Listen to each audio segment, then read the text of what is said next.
Hello good evening दोस्त। Ravi online classes में आपका स्वागत है।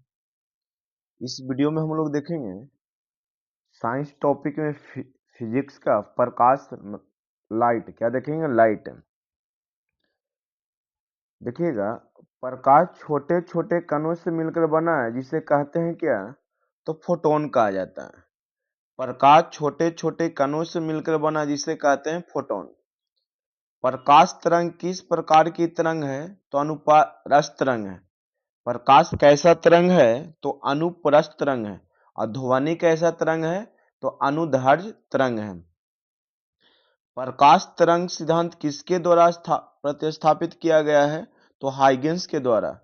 प्रकाश का तरंग सिद्धांत किसके द्वारा दिया गया है? तो हाइगेंस के द्वारा। प्रकाश एक प्रकार की विद्युत चुम्बकीय तरंग है। प्रकाश एक प्रकार की कैसा तरंग है? तो विद्युत चुम्बकीय तरंग है। यह सर्वप्रथम किसने बताया था? तो मैक्सवेल ने बताया था कि प्रकाश एक विद्युत चुम्बकीय तरंग है। किसने सर्वप्रथम यह दिखलाया कि प्रकाश तरंगों का विवर्तन होता है? तो ग्रोमाल्डी ने बताया था। प्रकाश तरंगों का विवर्तन होता है, किसने बताया था? तो ग्रोमाल्डी ने बताया था। प्रकाश विद्युत प्रभाव का प्रतिपादन किसने किया था?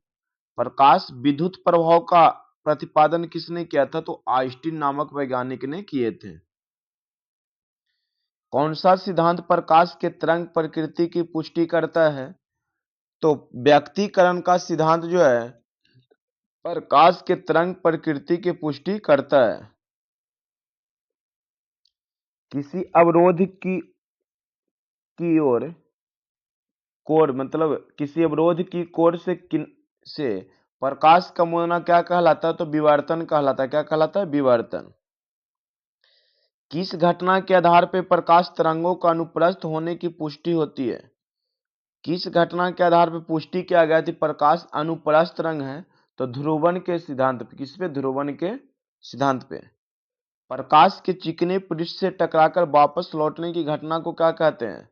जब प्रकाश किसी पृष्ठ से टकराकर वापस लौट जाता है तो उस घटना को क्या कहते हैं? प्रकाश का परावर्तन कहते हैं। ओले रोमन ने ओले रोमन ने कब पहली बार प्रकाश की गति को मापा था? तो 1676 ईस्वी में। प्रकाश का वेग सर्वप्रथम किसने ज्ञात किया था? तो रोमन नामक वैज्ञानिक ने। प्रकाश का वेग सर्वप्रथम किसने ज्ञात किया था? तो रोमन नामक वैज्ञानिक ने। प्रकाश का वेग अधिकतम किस में होता है दोस्त? तो प्रकाश का वेग अधिकतम होता है निर्वात में। किस में होता है? निर्वात में। प्रकाश का वेग निर्वात में कितना होता है? 3 × 10⁸ मीटर पर सेकेंड। प्रकाश का वेग निर्वात में कितना होता है? 3 × 10⁸ मीटर पर सेकेंड। प्रकाश का काच चाल में कितना होता है? काच में प्रकाश की का चाल काच में कितना होता है? तो 2 × 10⁸ मीटर पर सेकेंड। प्रकाश जल में प्रकाश का जल में वेग क्या है? प्रकाश का मतलब पानी में चाल क्या है? तो 2.25 × 10⁸ मीटर पर सेकेंड। प्रकाश का तारपीन तेल में चाल क्या है? तो 2.0 × 10⁸ मीटर पर सेकेंड। प्रकाश का रॉक साल्ट में चाल क्या है? तो 1.96 × 10⁸ मीटर पर सेकेंड। प्रकाश का नायलॉन में चाल कितना है? तो 1.96 × 10⁸ मीटर पर सेकेंड। विभिन्न माध्यमों में प्रकाश की चाल है, देख लीजिएगा एक और जो भी बताएं। प्रकाश वर्ष इकाई किसका है? तो दूरी का। प्रकाश वर्ष इकाई किसका है? तो दूरी का। 3000 एंगस्ट्रम तरंग दैर्ध्य की प्रकाश तरंग की आवृत्ति होगी तो 1 × 10⁻15 हर्ट्ज। चंद्रमा से पृथ्वी तक आने में प्रकाश को लगाओ कितना समय लगता है? तो 1.28 सेकेंड। सूर्य के प्रकाश को धरती की सतह पर पहुंचने में लगने वाला समय क्या है? तो लगभग 8 मिनट 20 सेकेंड। सूर्य के प्रकाश को धरती की सतह में पहुंचने पर लगभग 8 मिनट 20 सेकेंड का समय लगता है। कहीं कहीं 19 सेकेंड देता है, 19 दिया हुआ है। सूर्य ग्रहण के समय सूर्य का कौन सा भाग दिखाई देता है? तो कोरोना भाग दिखाई देता है, जिसे किरीट कहा जाता है। पूर्ण सूर्य ग्रहण का अधिकतम समय होता है 460 सेकेंड, तो 7 मिनट 40 सेकंड। सूर्य ग्रहण तब होता है जब सूर्य और पृथ्वी के बीच चंद्रमा हो। सूर्य ग्रहण कब होता है? जब सूर्य और पृथ्वी के बीच कौन आ जाता है? चंद्रमा आ जाता है, तो सूर्य ग्रहण होगा। और चंद्र और पृथ्वी के बीच सूर्य हो तो क्या हो जाएगा? सूर्य ग्रहण हो जाएगा। चंद्र ग्रहण होगा, क्या होगा? चंद्र ग्रहण। और सूर्य ग्रहण कब होता है? तो अमावस्या के दिन होता है। पानी का क्रांति कोण कितना होता है दोस्तों? तो 48.5 डिग्री। क्राउन कांच का होता है 41.1 डिग्री। और फिलंट कांच का होता है 37.4 डिग्री। और हीरा का 29.41 डिग्री। एक क्रांतिक कोण है जो एक नंबर पूछे जाते हैं जनरल कंपटीशन में। अब पदार्थ के अपवर्तनांक है, जैसे बर्फ का अपवर्तनांक कितना होता है? 1.21। पानी का 1.33 अपवर्तनांक होते हैं। फिलंट कांच का कितना होता है? 1.65। एथिल अल्कोहल का 1.26। जैतून के तेल का अपवर्तनांक कितना होता है? तो 1.47। बेंजीन का 1.50। नीलम का क्या होता है? 1.77। कांच का 1.5 से 1.9 तक। और क्राउन कांच का तो 1.52। हीरा का क्या होता है? 2.42। सबसे ज्यादा अपवर्तनांक किसका होता है? तो हीरा का। गिल्सरीन का क्या होता है? 1.47। कैरोसिन के मतलब किरोसिन तेल का 1.44 से 1.44 पढ़िए।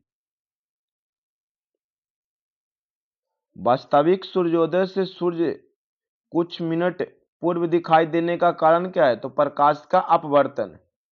किस गुणधर्म के कारण पानी से भरे बर्तन में डुबाई गई छड़ी मुड़ी हुई प्रतीत होती है? तो अपवर्तन के कारण। किसके कारण? अपवर्तन के कारण। जब प्रकाश की किरण विरल माध्यम से संघन माध्यम में जाती है तो वह अभिलंब की ओर झुक जाती है। तो वह अभिलंब की ओर झुक जाती है। जब प्रकाश की किरण एक माध्यम से दूसरे माध्यम में जाती है तो इसकी आवृत्ति समान रहती है। जब प्रकाश की किरण एक माध्यम से दूसरे माध्यम में जाएगी तो आवृत्ति नहीं बदलती है। आवृत्ति नहीं बदलती है। पूर्ण आंतरिक परिवर्तन होता है जब प्रकाश जाता है हीरे से कांच में। हीरे से कांच में। कौन सा कांच परावैंगनी किरणों को विच्छेदन करता है? तो क्रूक्स कांच। कौन सा कांच हो जाएगा? क्रूक्स कांच। इंद्रधनुष बनने का कारण क्या है? तो वायुमंडल में सूर्य किरणों का जल बूंदों द्वारा परिवर्तन होना। मृग तृष्णा किसका उदाहरण है? तो पूर्ण आंतरिक परिवर्तन के कारण। प्रकाशिक तंतु में किस सिद्धांत का उपयोग किया जाता है? तो पूर्ण आंतरिक परिवर्तन का प्रयोग किया जाता है। पेट अथवा शरीर के अन्य आंतरिक अंगों के अवशेषण के लिए प्रयुक्त तकनीकी एंडोस्कोपी आधारित है। तो पूर्ण आंतरिक परिवर्तन के परिघटना पर। चटका हुआ कांच चटकीला प्रतीत होता है, क्यों? तो पूर्ण आंतरिक परिवर्तन के कारण। चंद्र ग्रहण घटित होता है तो पूर्णिमा के दिन। कब घटित होता है? तो पूर्णिमा के दिन। पानी से भरे किसी बर्तन में पड़ा एक सिक्का किस कारण थोड़ा उठा प्रतीत होता है? तो प्रकाश के अपवर्तन के कारण। प्रकाश के अपवर्तन के कारण। जल के अंदर पड़ी हुई मछली किस कारण से अपनी वास्तविक गहराई से ऊपर उठी हुई दिखाई पड़ती है? तो प्रकाश के अपवर्तन के कारण। हीरा चमकदार दिखाई देता है, क्यों? तो पूर्ण आंतरिक परिवर्तन के कारण। हीरा चमकदार दिखाई देता है, क्यों? तो पूर्ण आंतरिक परिवर्तन के कारण। इंद्रधनुष कितने रंग दिखाता है? तो 7 रंग। कितना दिखता है? तो 7 रंग। आकाश का रंग नीला प्रतीत होता है किसके कारण? प्रकाश के प्रकीर्णन के कारण। समुद्र नीला प्रतीत होता है तो प्रकाश के प्रकीर्णन के कारण। वायुमंडल में प्रकाश के विसरण का कारण क्या है? तो धूल कण। अंतरिक्ष यात्री को बाह्य आकाश कैसा दिखाई देता है? तो काला। तो अब देखेंगे पार्ट 2 में।